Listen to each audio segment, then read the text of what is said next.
Well, Happy New Year, everybody. I hope that everyone is healthy and well, and we have expectations that in spite of anything we may know about the upcoming administration, that we are going to have a good year because we are going to have a good fight.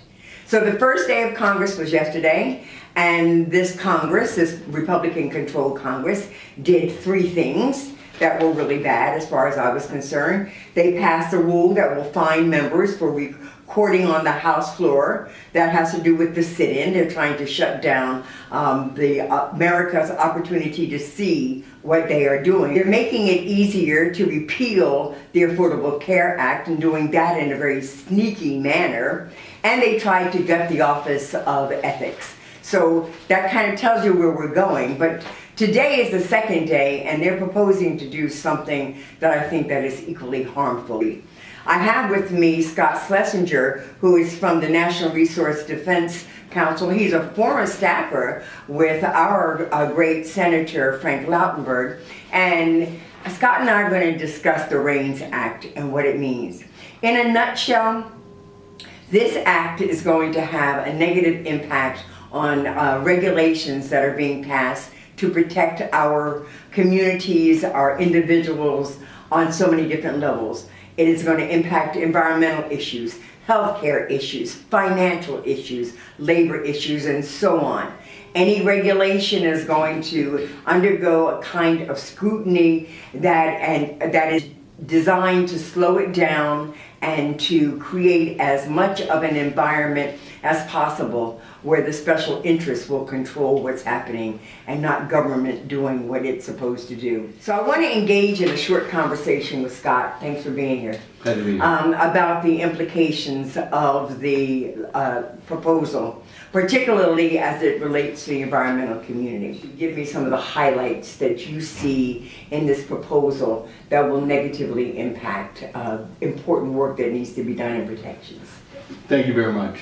As you know, Congress passes laws, and laws have to be general because Congress doesn't have the expertise to know which chemicals are safe, which chemicals need to be taken off the market, what amount of water pollution in a particular river is safe or not. It leaves that authority to the, in this case, Environmental Protection Agency. And EPA writes rules implementing what Congress told it to do. It doesn't go out and say, oh, I think we'll write a regulation today. Every single regulation is required by Congress. But what this bill, the REINS Act, would do, would require each House of Congress to take every regulation and bless it. And if they don't act in 70 days, that rule disappears.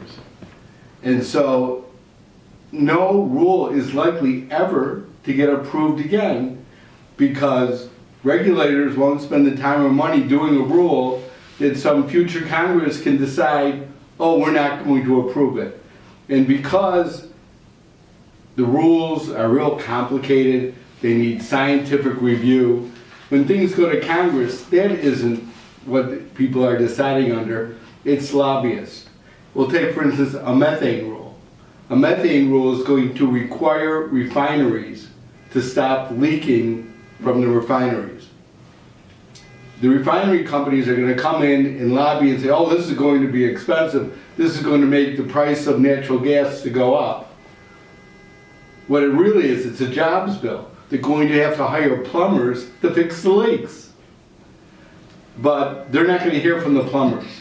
They're not going to hear from the people who are going to get cancer from the methane because we don't know who they are. The future cancer victims are not a good lobbying group as opposed to the American Petroleum Institute. So essentially, it's gamed so special interests can kill any rule that comes along. So I don't know that people realize that when an agency writes a rule that is simply implementing legislation that Congress has passed and that the President has signed into law, that there already are checks and balances, that the whole process of bringing a regulation forth requires a lengthy review process, and that Congress right now has the authority to change or amend any legislative action or any even regulatory action that isn't reflective of the legislative intent. So why do you think Republicans are such gang-ho on doing this in the very beginning, if at all? Why is it such a priority for them? The Republicans, when we had the 2008 recession, Republicans couldn't think of a jobs bill. They couldn't think of anything that would cause people to get employed, because they wouldn't spend money, they wouldn't build roads, they wouldn't build infrastructure. So the only thing they could come up for is saying, oh, our jobs program is get rid of wasteful regulations. The problem with that, and there are academics throughout New Jersey and the country who show you that regulations, despite what people think, does not cause jobs. For instance, we have rules requiring energy efficiency. There are more people working to make things more energy efficient than are working in the coal industry. So rules generally cause more jobs to be created, like in the example I gave with the methane rule. We're going to have to require to hire plumbers to fix the leaks. It's not a job they're going to send overseas. So this is really interesting because Congress is in effect creating this environment that if it doesn't proactively do something in 70 days, that these regulations that are proposed could conceivably just go by the wayside, fall into some dark hole, never to be heard of again. I understand, though, Congress is amending their proposal, to give it a year before implementation because it wants to give the Trump administration as much opportunity as it can to repeal as many regulations as it can. So the consequences of both of those actions could be absolutely devastating on things like clean air, clean water, just the environment in general. It's a really quite a scary prospect here that we have to mount up an opposition to and a resistance to. There's a feeling in the country that people are against regulations. People don't want to be regulated. But that's only in the theory of regulation. When you say, which regulation do you want to get rid of? Do we want to lower the standards for lead in our drinking water? Do we want to lower the standards for the amount of air pollution that are allowed in coming out of our cars? Do we want people to do things? I mean, it's hard to think of a regulation that is wasteful. And even if you talk to small business, who the Republicans call up, who they're trying to protect, the Chamber of Commerce says 95% of the rules that the small business complain about are state and local rules, not federal anyway.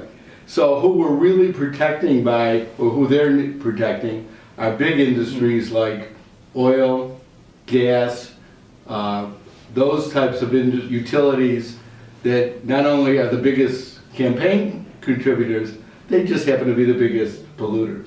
And the wealthiest of campaign supporters. I think this is really good that we've had this opportunity to just sort of talk about the REINS Act from the environmental perspective. But I think we also need to know that this act, if implemented, will negatively impact even tobacco laws. The accountability we have with tobacco companies now to keep our communities healthier. It's the Clean Air Act and it's climate change and it's all of that. But it's also even protections from the banking industry, making sure that the financial industries have accountability so that we don't have another 2008 and a recession as a result of it. And so what, if anything, would you like to see people that we may be communicating with right now, what can they do? It's very important that they contact their members of Congress, senators, their friends outside of New Jersey. We have two senators in New Jersey who we know are champions for these types of standards and protections. But we need people to hear, like they heard when the ethics rule came out. When the American people spoke up, the Congress listened. So that's what we need people to do. So we're going to promise you that we're going to put something out on social media, and we're going to ask that you share it as much as possible. because, as Scott said, it's really important that people outside of New Jersey know that this action is being proposed, but that they can have a voice if they just simply are informed. So stay tuned, because we will be back with more on what's happening in the 115th Congress.